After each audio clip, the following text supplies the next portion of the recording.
Kate Howard with you for another episode of Scriptly Adapted Presents Artist Roundtable. And joining me is... I'm Kayode, her husband. Welcome, guys, to another episode of Scriptly Adapted Artist Roundtable. But today we have a very special guest, a friend of mine from way back, long time ago. Her name is Anita Kalathara. She is an actress living in California. Welcome, Anita. Welcome, Anita. Welcome to the show. I feel very special, thanks. Yeah. You should. Well, this show's all about you and your work, yes. So yes. So let's take a journey a little bit back. Correct me if I'm wrong, but I believe you're originally from White Plains, New York, right? Yeah.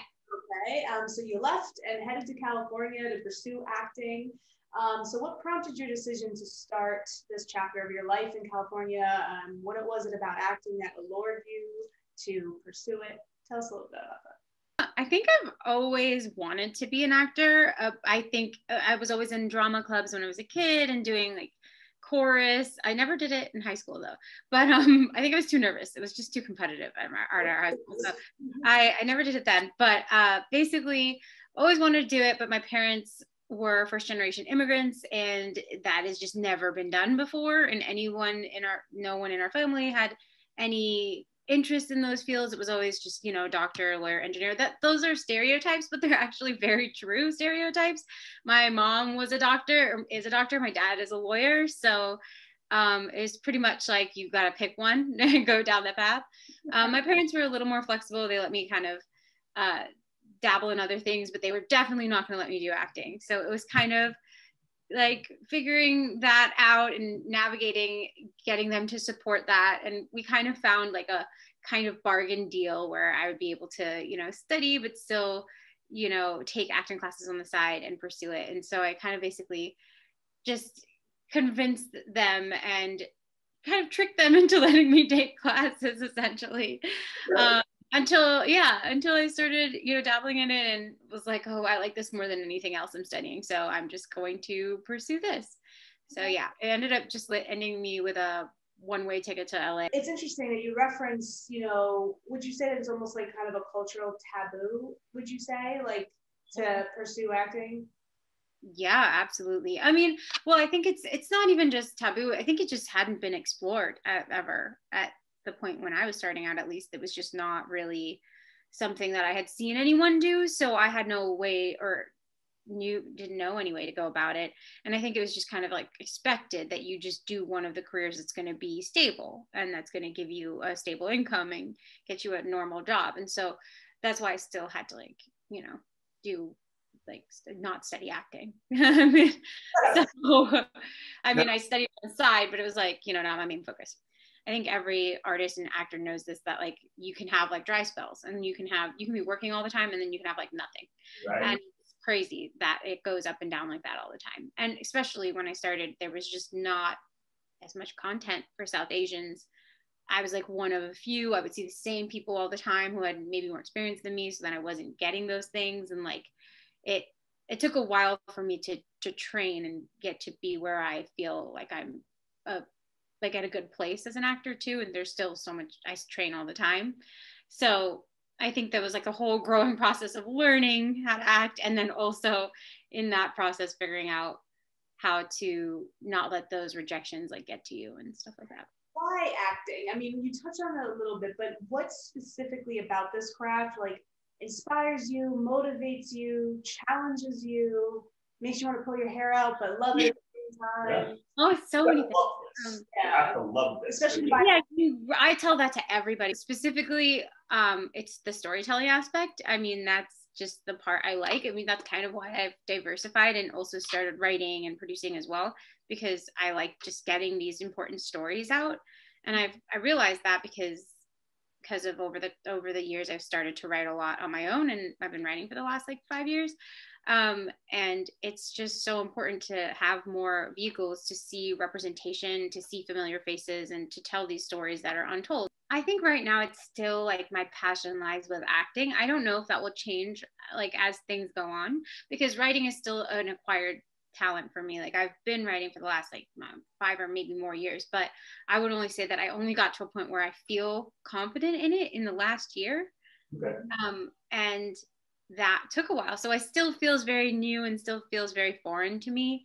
So I don't know that would be my strongest. I think right now it's acting because I feel very in the pocket with that. I've been working on it for so long. You had the opportunity to work on Doom Patrol. Yes. How was that experience? You're now working within, huge media conglomerate, which is DC, and the movies and the comic books and things of that nature. Explain to us that experience, and did you learn anything from it? Oh, yeah. Definitely. I mean, I think that was probably one of the biggest productions. One of the biggest productions I've worked on, just in terms of size of the set and like atmosphere on set and stuff like that. I guess big budget too. So it was pretty cool just to see.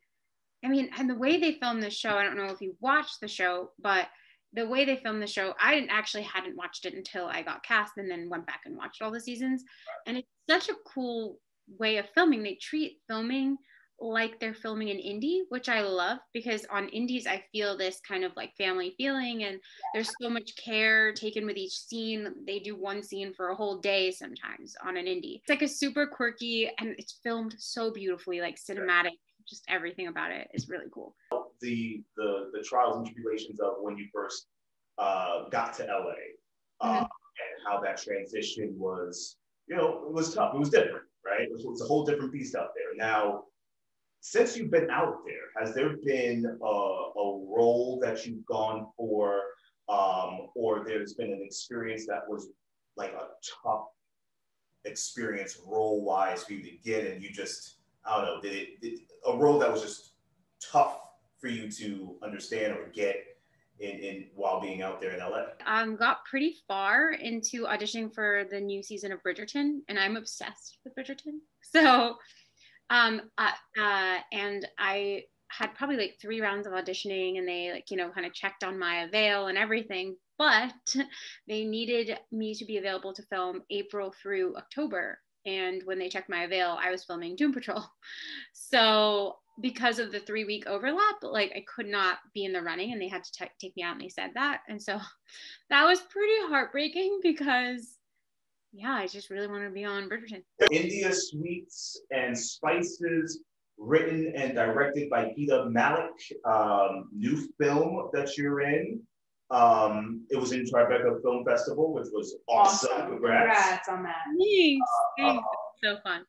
I loved everything about it, from the culture to the subtext of the film, coming of age for both the daughter and the mother in a way, femininity, patriarchy. It was just so much stuff in that film, but it was easy to follow, and it didn't feel like it was so bogged down with all of that. Right. It was spread out, and the pacing, I feel like, of how they release those plot twists. Yes. So tell us about this film, where people can watch it. Just give us a nice little rundown of this film. The filmmaker actually had Geeta. She knew of me, so she actually reached out to me prior to auditioning on like social media, I think, and told me that she had me in mind to audition for her film. Awesome. That was through a referral, I guess. She knows this other filmmaker whom I'm obsessed with, Terry Simandra, and she and I did a short together years ago called Ice Cream Walla, and she's an amazing filmmaker, and I guess they knew each other, so that's how my name was thrown around, and they contacted me about it. So it was kind of cool, like that the connections kind of worked out in that way. So tell us a little bit, tell the audience a little bit about the film. Basically, the movie is about a girl who comes home to find some truths about her mom that she never knew before, and also some truths about her family relationships and dynamics that she wasn't aware of. So it really explores the differences in classes in Indian culture.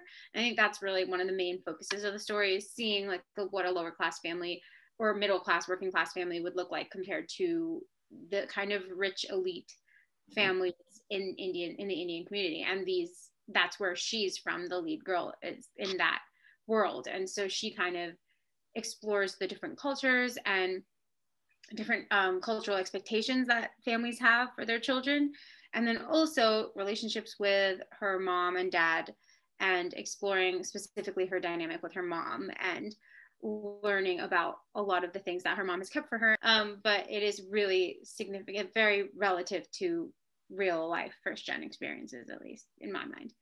Watching the film and seeing the main character and her struggles with understanding that world, right? Because she's the complete opposite of that world. And then seeing her interact with the middle class family and also wanting to understand who her mother was, and she knows that her mother still is that way, but it takes something to get her out of that.